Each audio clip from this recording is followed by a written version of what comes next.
آج 1 اکتوبر 2022 بروز ہفتہ سربراہ بلوچستان عوامی پارٹی و سابق وزیر اعلیٰ بلوچستان جام کمال خان کا قبائلی و سیاسی رہنما اور سربراہ سریاب ترقیاتی پسند پینل کی صدر ملک مسلی الدین مینگل کی فارم ہاؤس آمد۔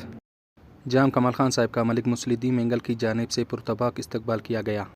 ملاقات میں جام کمال خان صاحب کو براوی میں حوال کیا گیا اور سیاسی و قبائلی امور پر تبادلہ خیال کیا گیا۔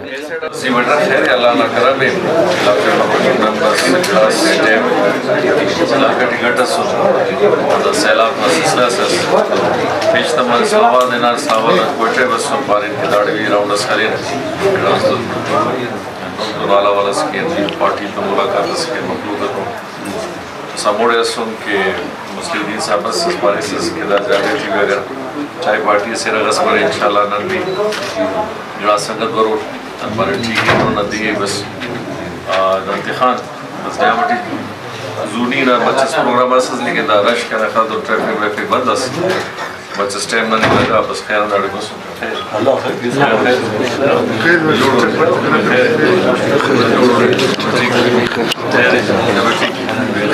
خیر آپ جوڑ یہ صلاح جی جی صحیح ہے بابو جی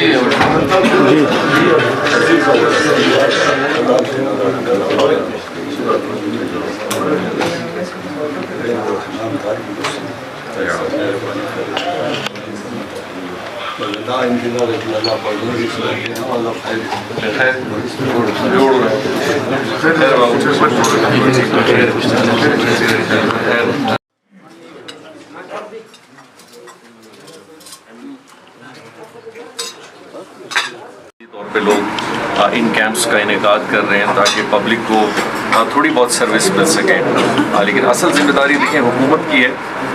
حکومت کو اس کو میں خیال آگے انیشیٹو لینا چاہیے اور پھر ایسے سارے ادارے ہیں ان کو بلائیں اور ان کو اسسٹ کریں، مین پاور میں اسسٹ کریں، میڈیسن میں اسسٹ کریں تاکہ جتنا ہیومن ریسورس کی کمی ہے اس کو پھر یہ لوگ فل کر سکیں۔ سر آپ کے جانے کے بعد بلوچستان کی ترقیاتی کاموں میں کتنا اس پہ ایفیکٹ آیا ہوا ہے؟ دیکھیں یہ تو ابھی ہماری اپنی یہ کوشش تھی کہ جتنا بھی ترقیاتی عمل ہے اس کو تیز سے تیز رکھا جائے۔ بلوچستان کا جو سب سے بڑا مسئلہ جو ہم نے بھی شروع سے کہا ہے وہ ہے ڈیولپمنٹ ہے اور کچھ نہیں، ترقی اسکول کی ترقی، روڈ کی، پانی کی، بجلی کی، یہ ساری چیزیں جب آپ بنانا شروع کریں گے اور ان کو تیزی سے بنائیں گے تو وہ سہولت دے گی۔ آج کوئٹہ میں اگر لوگوں کو مشکلات ہیں وہ ٹریفک کی وجہ سے، روڈ نہ ہونے کی وجہ سے، جس کی وجہ سے لوگ اپنے کام پہ بر وقت نہیں جا سکتے، کمٹمنٹس پوری نہیں ہوتی ہیں۔ اس آلودگی کی وجہ سے جو میں نے روڈوں پہ ابھی دیکھا ہے، سریاب کبرانی روڈ سے میں آ رہا ہوں تو سبزی والا ہے، فروٹ والا ہے، گوشت والا ہے، روٹی والا ہے، ایک بڑے عجیب سے ماحول میں جہاں مٹی چل رہی ہے، روڈ خراب ہے، ان کا کھانا بھی خراب ہو رہا ہے، ان کے کاروبار پہ بھی اس کا فرق پڑ رہا ہے۔ دیکھیے بلوچستان میں جب تک اس کو سیریس ڈیولپمنٹ کو ملیں گے باقی چیزیں بالکل سیکنڈری ہیں۔ عام انسان ہم سے توقع اپنی بہتری کا چاہتا ہے، وہ بھی 21ویں صدی میں۔ چلیں 25 سال 40 سال پہلے کی بات ہے جب ہم بولیں گے جی ترقی کے ساتھ ساتھ باقی ایشوز بھی ہیں۔ اب تو ہر چیز ترقی سے منسلک ہے۔ ہر آدمی آج اچھی روڈ میں ٹریول کرنا چاہتا ہے، سہولت دیکھنا چاہتا ہے، بجلی دیکھنا چاہتا ہے، گلیاں اپنی پختگی دیکھنا چاہتا ہے۔ تو میں تو چیف منسٹر میرے پاس ابھی پرسوں بھی آئے ہوئے تھے تو میں نے ان سے یہی کہا آپ ایک فوکس ڈیولپمنٹ کی ٹیم رکھیں، منسٹر PND یا کوئی بھی کمیٹی بنائیں جو کہ ہر ہفتے یہ رپورٹ اور یہ میٹنگز کیا کرے۔ اس طرح ہم بھی کرتے تھے کہ ہر ہفتے ہماری ایک میٹنگ ضرور ہوتی تھی جو پورے بلوچستان کے PSDP کو اس کے ترقیاتی کاموں کا جائزہ لیتی تھی کہ کتنا فنڈ خرچ ہوا ہے، کہاں رکاوٹ ہے، کہاں پرابلم آ رہی ہے، کیوں خرچ نہیں ہو رہا۔ جب تک ایگزیکٹو لیول پہ یہ کام کو مانیٹر نہیں کیا جائے گا نچلے سطح پہ یہ کام نہیں ہوتے۔ تو آج بھی میں اسی اپنے بات پہ قائم ہوں اور میں بلکہ آپ کے توسل سے کہوں گا کہ بلوچستان کا ایک بہت بڑا پیکیج ہیلتھ کا ہمارے دور میں فیڈرل گورنمنٹ کے ساتھ مل کے ملا تھا جو 11 ارب کا تھا۔ میں احسان شاہ صاحب کو اور وزیر اعلیٰ قدوس بزنجو صاحب کو کہوں گا کہ پلیز ایمرجنسی لیول پہ آپ اس کو پرسو کریں۔ 11 ارب کا پیکیج جس کے اندر BHU سے لے کے ہاسپٹلس اور باقی چیزوں پہ اس نے خرچ ہونا تھا اور اس کام کو ہونا تھا، اس کی پیش رفت نہیں ہو رہی اور مجھے شک ہے اور میں نے سنا بھی ہے کہ یہ کام یہ پیسے شاید وڈرا نہ ہو جائے۔ تو یہ بہت بڑا نقصان ہوگا. جہاں اتنا پسماندہ صوبہ ہے وہاں اگر 11 ارب روپے وڈرا ہو جائیں اور چلے جائیں جو کہ وفاق کے ہیں, ہمارے نہیں ہیں, تو لہٰذا میں امید رکھوں گا کہ اس نیوز کے چینل کے آپ کے تھرو اور اس ویڈیو کے پیغام کے تھرو اس بات کو اجاگر کریں. اور ساتھ ساتھ چونکہ میں ابھی ویسٹرن بائی پاس پہ یہاں پروگرام پہ آیا ہوں, ہمارے دور میں یہ کرش پلانٹ ہم نے تقریباً سارے بند کرائے تھے. یہاں تقریباً کوئی 15 سے 20 کرش پلانٹ تھے, اور اس کی سب سے بڑی وجہ کوئٹہ میں جب بھی آپ نے ماضی میں دیکھا کہ لوگ کہتے ہیں آلودگی, ابھی بھی آپ اپنے کیمرے سے اس کو ریکارڈ کیجئے گا, ایک کرش پلانٹ کی آلودگی آپ دیکھ سکتے ہیں کتنی پھیلتی ہے. جہاں 15-20 کرش پلانٹ پھر سے کام کرنا شروع کریں گے تو یہ ساری مٹی اسی شہر میں جا کے جاتی ہے, انہی گھروں کو متاثر کرتی ہے, انہی غریب لوگوں کے عام زندگی میں ان کو سانس کا اور اپنے گھر کا باقی چیزوں کا مسئلہ ہوتا ہے. تو یہ چھوٹی چھوٹی چیزیں ہیں, لیکن ان کو اگر صحیح طریقے سے فالو اپ کیا جائے گا, ان پہ ایک نظر ہوگی, ان کا ایک فالو اپ دیکھا جائے گا, تو یہ آہستہ آہستہ لوگوں کی زندگیوں میں ایک سہولت لائے گی. اور جہاں آپ نے اگر ایسے گورنمنٹ عام انسان کی زندگی میں کوئی بھی سہولت جب آپ لائیں گے تو پبلک اس کو اپریشیٹ کرے گی. تو میں ایک دفعہ پھر کہوں گا کہ کوئٹہ پیکج کو, اور کوئٹہ پیکج کے ساتھ ساتھ پھر ایک کمشنر پیکج جو ہمارے دور میں PSDP کا بنا تھا, اس کو پلیز فالو اپ کریں. اس حوالے سے نہیں کہ وہ ہم نے شروع کیا تھا, یہ بلوچستان اور کوئٹہ کی ضرورت ہے, اور 1 سال سے 1.5 سال ہونے والا ہے.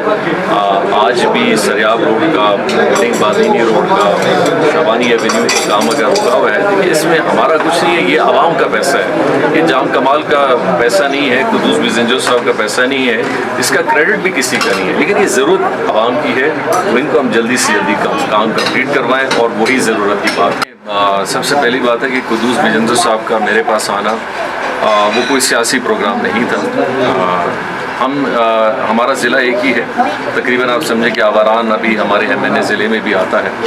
قدوس بزنجو صاحب کچھ عرصے سے انہوں نے بہت سارے دوستوں کے تھرو پیغام بھیجا کہ وہ آنا چاہ رہے ہیں, اور جو ایک اس عدم اعتماد تحریک کے بعد جو ایک رنجش اور ایک خلا پیدا ہوئی ہے اور ایک ناراضگی پیدا ہوئی ہے جس کو وہ ہٹانا چاہ رہے ہیں. میں ملک میں نہیں تھا 1-1.5 مہینے, تو پھر جب میں آیا تو سیلاب تقریباً پچھلے 1.5-2 مہینے سے میں اپنے علاقے میں تھا, اور پہلی دفعہ پھر ابھی کوئٹہ 3 مہینے 3.5 مہینے کے بعد آیا ہوں. تو جب ادھر آیا تو ان کا پیغام آیا کہ وہ کل آ رہے ہیں ملاقات کے لیے. ہم روایتی لوگ ہیں, کسی کو اپنے گھر سے, ہاں سیاسی اگر کوئی مقصد ہوتا یا سیاسی کوئی ایجنڈا ہوتا تو یقینی طور پر اس پہ کوئی میں اسٹانس بھی لیتا, لیکن وہ میرے گھر آئے, بیٹھے, ہم نے عام چیزوں پہ گفتگو کی, اور انہوں نے اسی چیز کے حوالے سے مجھ سے ڈسکس کیا کہ وہ جو بھی عدم اعتماد کی تقریر تھی, میں نے بھی ان کو کہا کہ آپ بھی ایک تحریک لائے اور ہم بھی ایک تحریک لائے, کیونکہ سیاسی چیزوں کے حوالے سے ہم نے پیش رفتی کی, ہم ذاتیات پہ ایک دوسرے کے ساتھ نہیں گئے. لہٰذا اس چیز کے لیے وہ آئے اور بیٹھے اور چلے گئے. یہاں تک ہے جہاں تک دیکھیں نئے وزیر اعلیٰ, پھر سے کوئی عدم اعتماد, پھر سے کوئی سیاسی تحریک ہے. بلوچستان میں تو دیکھیں نہ کوئی اپوزیشن ہے نہ کوئی گورنمنٹ ہے. یعنی آج کے دن میں اگر آپ سمجھیں تو سارے ہم خیال ہیں. اپوزیشن بھی کی جماعتیں بلوچستان BNP مینگل ہے, یا JUI ہے, یا PK میپ ہے, پھر ہماری باقی جتنے کولیشن کی جو جماعتیں ہیں وہ اسمبلی میں ایک دوسرے کے ساتھ ہیں. یہ بہت سارے لوگ اس کو کہتے ہیں کہ جی بلوچستان کے ماحول کے لیے اچھا بھی ہے کہ سب لوگ اتفاق میں ایک دوسرے کے ساتھ ہیں, لیکن اس کی کمزوریاں بھی ہیں, کیونکہ اگر اسمبلی میں آپ خاموشی دیکھیں گے اور پبلک کی انٹرسٹ کے معاملات پہ جو اپوزیشن آواز اٹھا سکتی ہے اگر وہ نہیں ہوگی تو پھر یہ آواز کس نے اٹھانی ہے, پھر اس پہ توجہ کون کرے گا. تو میں اپوزیشن کو کہوں گا اپنا رول پلے کریں. ٹھیک ہے اگر آپ گورنمنٹ کے ساتھ ہیں, آپ سپورٹ میں ہیں. اور دوسری جو آپ کی بات کو کمپلیٹ کرتے ہوئے اب وہ یہ ہے کہ اب چونکہ حکومت میں بھی وہ ایک ساتھ ہیں, ہم خیال ہیں, اب یہ ان کا آپس کا معاملہ ہے. کم از کم میں نے اور ہمارے سے منسلک ہمارے کچھ جتنے بھی دوست ہیں, ہم نے کم از کم یہ کہا ہے کہ جی ہم کوئی سیاسی ایجنڈا لے کے واپس کوئٹہ کی طرف نہیں آئے, اور نہ ہی ہمارے ذہن میں کوئی عدم اعتماد کی تحریک کے حوالے سے کوئی بات ہے. یہ بات ابھی چونکہ آپ نے کل بھی دیکھا ہوگا کہ پرسوں سے قدوس بزنجو صاحب اختر مینگل صاحب سے ملے, پھر کل اختر مینگل صاحب مولانا فضل الرحمان صاحب سے ملے. تو یہ ان کی میٹنگز ابھی آپ کہہ سکتے ہیں کہ اتحادی جماعتیں اور جو اپوزیشن اور گورنمنٹ کی جماعتیں آپس میں ایک دوسرے کے ساتھ خود مل رہی ہیں.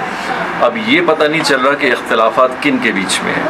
جو مل رہے ہیں ان کے بیچ میں ہیں یا کسی اور کے ساتھ. ہم سے تو نہیں ہے. ہم نے نہ اس تحریک کے اندر ہم شامل ہوئے اور نہ ہی کوئی ایسی سیاسی کوئی ایسا سٹیپ یا قدم ہم نے ابھی لیا ہے جس کی وجہ سے کوئی ایک اس طرح کا ماحول بنے. یہ جو بھی ہے ابھی حکومت اور اپوزیشن کے ممبران اور پارٹیز کے درمیان ہے.